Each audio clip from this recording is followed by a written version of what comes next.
is Kojo Quartey from Monroe County Community College here with you here again. And I hope you enjoyed my reading last time. I'm back again because I heard rumors that maybe you wanted me back. But I'm back again. And what I'm going to be reading, oh, by the way, I'm the president at Monroe County Community College, kind of like the principal or superintendent at the college. Now, what I'm going to be reading this morning to you or today to you is a book, and the title is, "Oh, Kojo, how could you?"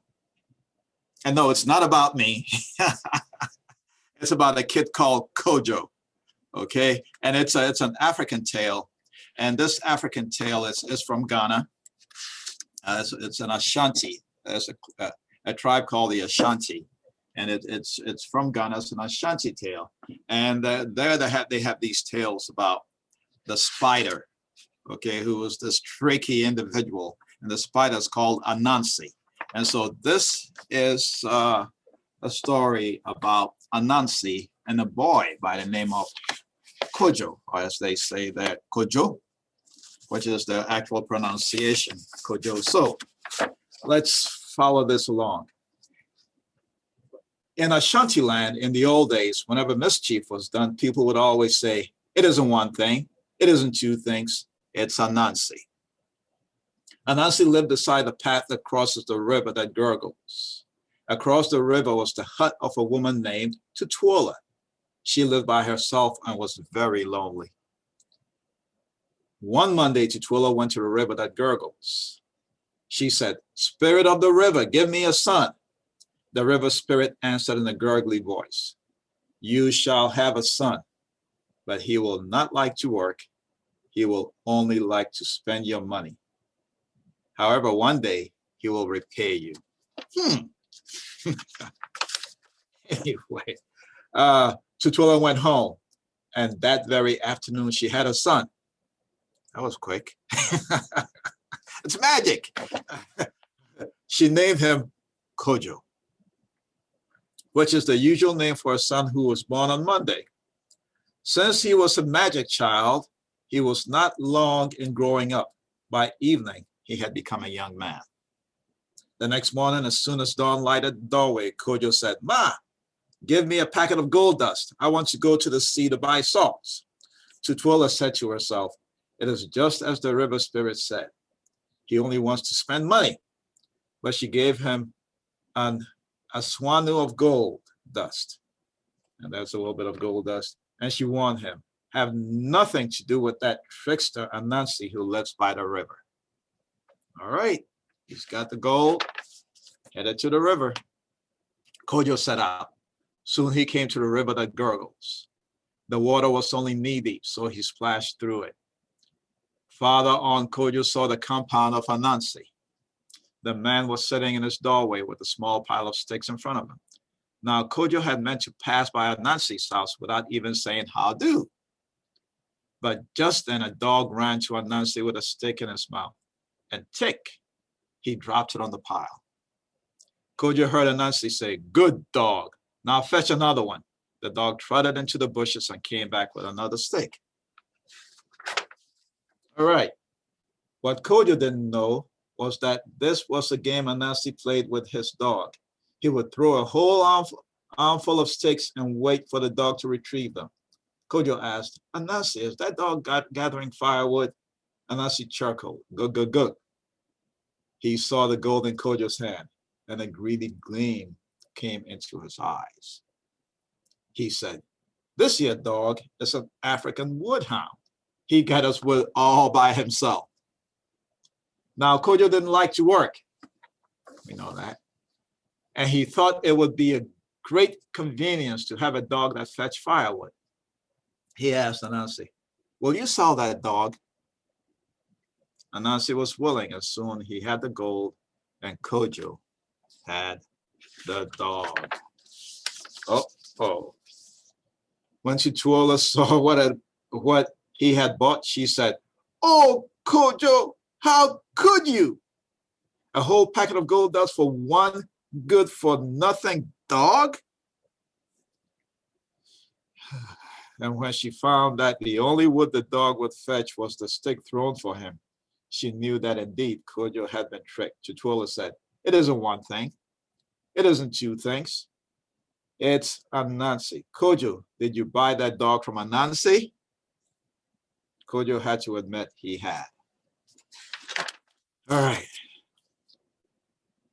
Market day came around. And as soon as dawn lighted the doorway, Kojo said, "Ma, give me a packet of gold dust. I want to go to market and buy cloth." Tutuola said, "You would only throw the money away again." But Kojo begged and begged, and at last Tutuola gave in. Kojo set out. Soon he reached a river that gurgles. He splashed through it. Farther on, as he was passing Anansi's house, Kojo saw a rat scurry across the yard. A cat went after it. Soon she returned with the rat in her mouth.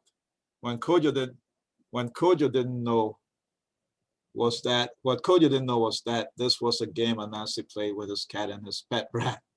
Kojo thought if he had that cat, he would never have to sleep in fear of rats again. I'm afraid of rats too. And mice. He asked, "Anansi, will you sell that cat?" Anansi was willing, and soon he had the gold, and Kojo had the cat. Now he's got a dog and a cat. When Tutuola saw what he had bought, she cried, "Oh, Kojo, how could you? A whole packet of gold dust for one good-for-nothing cat." Then she threw up her hands and said, "It isn't one thing.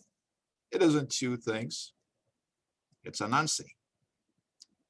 Did you buy that cat from Anansi?" And Kojo had to admit he had. The next market day, as soon as dawn lighted the doorway, Kojo said, "Ma, give me a packet of gold." "All right, gold dust. I want to go to the market and buy tools." Tutuola said, "You will only throw the money away again."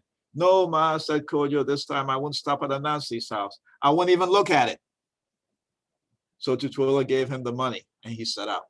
However, before he reached the river, whom should he meet but Anansi?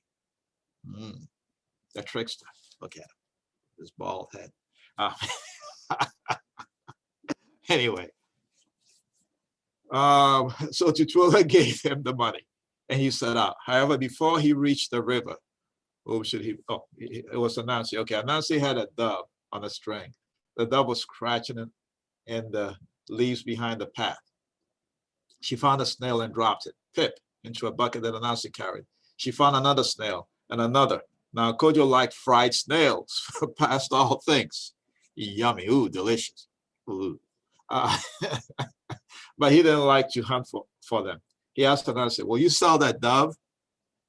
Anansi was willing. And soon he had the gold and Kojo had the dove. So what happens? He goes home. Do I have time to keep going for about 5 more minutes? All right. When Tutuola saw what he had bought, she cried, "Oh, Kojo, how could you? A whole packet of gold dust for one good-for-nothing dove?" At that, the dove began to moan, "Cooey, cooey. In my country, I was the queen mother." This is the dove talking. She sobbed, "Anansi caught me and made me his slave. Please take me back to my people." Kojo said, "that I would have nothing." "My son is the chief," said the dove. "He will reward you." Kojo laughed. "Ma," he said, "maybe this dove is not such a bad bargain after all." All right. The next day, as soon as dawn lighted the doorway, Kojo carried the dove back to her kingdom. Excuse me. When they arrived, hundreds of doves flocked about them, calling, "Aku, aku, aku." The dove chief was so happy to see his mother safely returned, he gave Anansi a magic ring. All right. When Tutuola saw the magic ring, she said, "Oh, Kojo, how could you be so lucky? Aye!" The river spirit said you would repay me. "Wait," said Kojo, "let us see if the magic ring works." He held up the ring and said, "Magic ring, make us a village." At once, a wide circle of houses appeared. Kojo and Tutuola named the village Wa, which means come. Many people came to live in the village. Kojo became the chief, or Na of Wa. Tutuola became the queen mother, and the dog and cat lived with them in the royal compound. Another day, Kojo said, magic ring, make cows and goats for my people, and for me all the fine things a great chief needs. The animals and the things appeared, even a talking drum and drummer to play it. All right, we're almost done. Now Anansi heard that Kojo had become a rich chief through the power of a magic ring, a ring he had obtained in exchange for his dove. He said, yo, the ring should be mine. And he sent his beautiful young niece to steal it. She is. The girl put on a new cloth and her best ornaments. When he saw her, Kojo was charmed.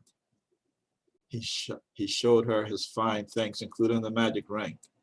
Na of Wa, said the chief. Na is the chief. Said the niece, what I have heard about you is indeed true. Now I shall go back and tell my people. She pretended to go away, but instead she hid nearby in the forest. When she saw Kojo go to the river to bathe, she went into his house. She found the magic ring and she took it to Anansi. Oh, tricky, tricky, tricky. But anyway, upon his return, Kojo discovered the ring was gone. He went to the river that gurgles. He said, spirit of the river, someone has stolen my magic ring. The river spirit answered in a gurgly voice. It isn't one thing. It isn't two things. It is Anansi. How can I get it back? Said Kojo. Send your cat and dog to get it, said the river spirit. Tell them not to eat anything along the way, and Anansi will try to poison them. So Kojo sent his cat and dog to get the ring, and he warned them not to eat anything they found on the path. All right. The two set out with the cat running ahead. Soon they came to the river that gurgles. The cat said, dog, please carry me across. I can't swim. But the dog snapped, too bad for you. You will just have to walk across the river bottom. So the cat held her breath and did that while the dog swam on the surface. Beyond the river, the cat ran ahead again. She came to a piece of meat, leaped over it, and went on. But when the dog saw the meat, he ate it. At once he fell into a deep sleep. Upon reaching Anansi's house, the cat found the man napping on his mat. Quietly, she crept past him and up to the rafters where the boxes were kept. She opened the middle box and took out the ring and stole away with it in her teeth. Back on the path, the cat came upon the sleeping dog. Wake up, she cried, I have the ring. The dog stretched and yawned. Then he ran along behind the cat. When they arrived home, the cat told how the dog had refused to carry her across the river and how he had eaten the poisoned meat and had not helped at all. You good-for-nothing dog, cried Kojo. From this day, you shall sleep outdoors. And when I feed you, I will throw your food on the ground. As for you, cat, he said, when I sleep, you shall sleep on a corner of my mat. And when I eat, I shall put a little of my food in a dish for you. And to this day, in Ashanti land, cats get better care than dogs. People are remembering the dog who did not help at all, and the cat who helped a young chief get the better of Anansi. The end. So there, yeah, dogs are typically kept outside, and the cats, and it's always warm in that environment, and the cats are kept inside, and they curl up to you, and so people don't treat dogs very well in some of those societies. But I try to read quickly to get through it, but that is a tale from Ghana, the Ashanti tribe, the story of Anansi the trickster and a boy by the name of Kojo. Oh, Kojo, how could you? So there you have it. Ladies and gentlemen, boys and girls, I hope you enjoy that story. Until we see you next time. Thank you.